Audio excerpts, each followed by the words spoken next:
A Liberdade era considerada uma área periférica até o século XIX, quando era conhecida como o Bairro da Pólvora, graças à Casa da Pólvora, construída em 1754. Até o ano de 1865, esse era o Lago do Pelourinho, uma vez que ali estava construído o pelourinho da cidade, ou seja, uma coluna que servia para castigar os escravos. No dia 28 de novembro de 1865, por proposta do vereador Malaquias Rogério de Sales Guerra, essa antiga denominação foi substituída por Lago 7 de Setembro, uma referência à data da independência do Brasil, proclamada por Dom Pedro I, às margens do Riacho do Ipiranga no dia 7 de setembro de 1822.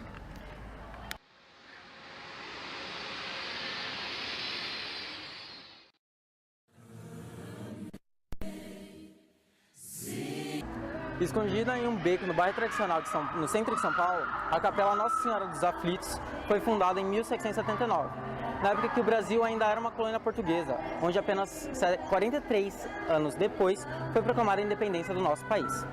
No local, 4 anos antes, foi inaugurado o primeiro cemitério público de São Paulo. Na época, o local de sepultamento dependia muito da sua classe social, onde ricos eram sepultados e enterrados em igrejas e os pobres apenas em terrenos ou valas. E essa foi a função desse primeiro cemitério, abrigar os pobres, indigentes, escravos e condenados pela justiça, assim como a capela criada poucos anos depois. Capela de Santa Cruz das Almas dos Enforcados. Ergueu-se em 1887, conforme documentos existentes. A capela sofreu reformas de vulto nos anos 20 e em 2000 houve um incêndio provocado pela grande quantidade de velas. Em 1821, vésperas da independência política do Brasil, foi erguido o primeiro batalhão de caçadores em Santos. Líder da revolta foi o cabo Francisco José das Chagas, ou Chaguinhas.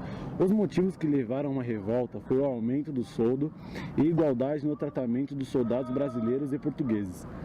A sentença do Chaguinhas foi a sua própria morte, pela forca. A forca foi erguida no atual Lago da Liberdade, no dia 20 de setembro de 1821, e houve a primeira execução.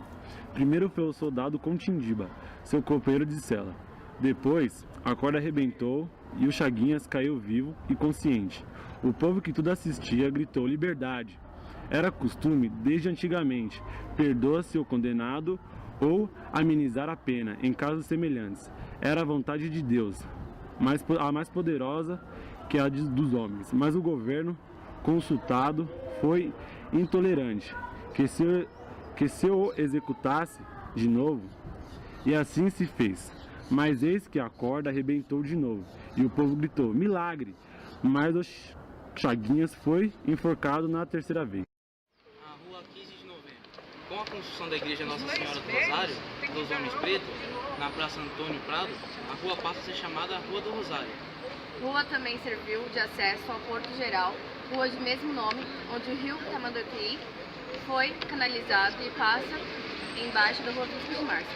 Após a visita da família imperial brasileira, em 1846, Rua 15 de Novembro passou a ser chamada Rua de Imperatriz, como forma de homenagear a esposa de Dom Pedro, Dona Teresa Cristina.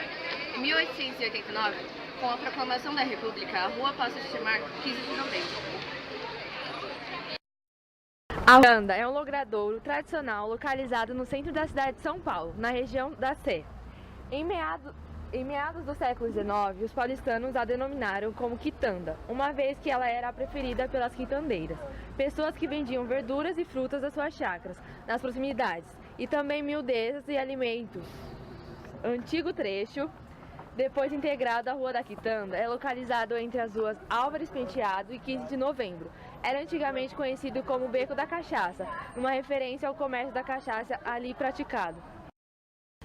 A fundação do Mosteiro de São Bento data do fim do século XVI, 14 de julho de 1598. Segundo a documentação da época, foram concedidas 2 sesmarias pelo capitão Mor Jorge Correia. O Mosteiro de São Bento possuía escravos, indígenas e negros na fazenda São Caetano, onde produziam telhas, tijolos e obras de arte. No local havia uma olaria. Toda a produção era escoada pelo rio Tamanduateí. Nós vamos falar sobre a igreja de Santa Efigênia, localizada na esquina da Avenida Casper Líbero com a rua Santa Efigênia, no bairro de Santa Efigênia, centro de São Paulo. Santa Efigênia é responsável pela difusão do cristianismo na Etiópia, que fica no nordeste da África. Princesa Efigênia se converteu aos 8 anos de idade, durante a passagem do apóstolo São Mateus em Noba, sua cidade natal. Por conta de sua conversão, Efigênia foi sentenciada a sacrifício, sendo que seu rei só conseguiria perdão dos deuses se oferecesse em um incêndio sagrado. No entanto, Efigênia só morreu anos depois por uma doença que atingiu seu corpo. Livrada por Jesus Cristo de morrer como sacrifício, Efigênia doou sua vida à obra, se tornando assim protetora contra incêndios como padroeira dos bombeiros. Irmandade de Nossa Senhora do Rosário dos Homens Pretos. Fundada em janeiro de 1711, com a união de negros escravizados e alforriados, além de abolicionistas. No início, era uma construção simples, localizada no centro financeiro de São Paulo, o Largo do Rosário, hoje Praça Antônio Prado.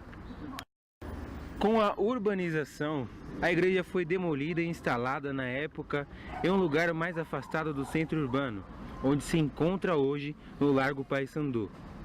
A Irmandade de Nossa Senhora do Rosário dos Homens Pretos era uma porta aberta para os negros libertos, movimentos abolicionistas e negros alforriados.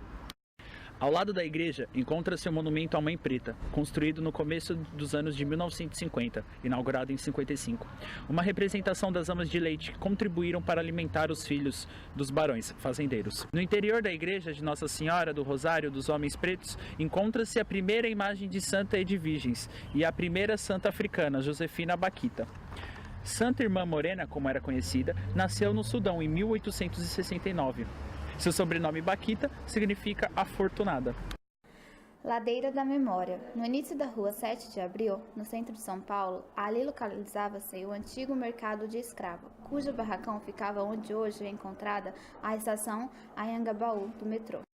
Em 1898, o lago passou a ser chamado oficialmente Praça Dr. João Mendes, em homenagem ao renomado jurista e político que foi um dos principais redatores da Lei do Ventre Livre. Hoje a praça abriga o maior fórum civil do Brasil, o Fórum João Mendes Júnior. Ali também se encontrava a Igreja Nossa Senhora dos Remédios, demolida em 1942.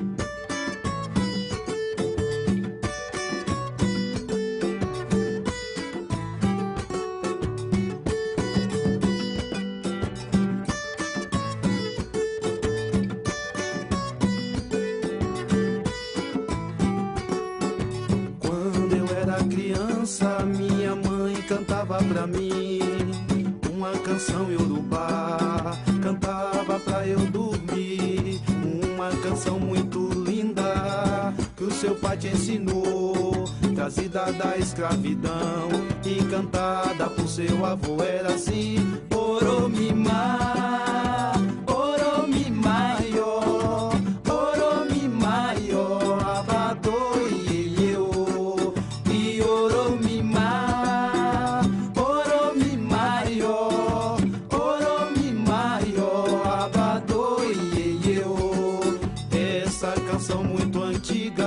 No tempo da escravidão, os negros em sofrimentos cantavam e alegravam o seu coração.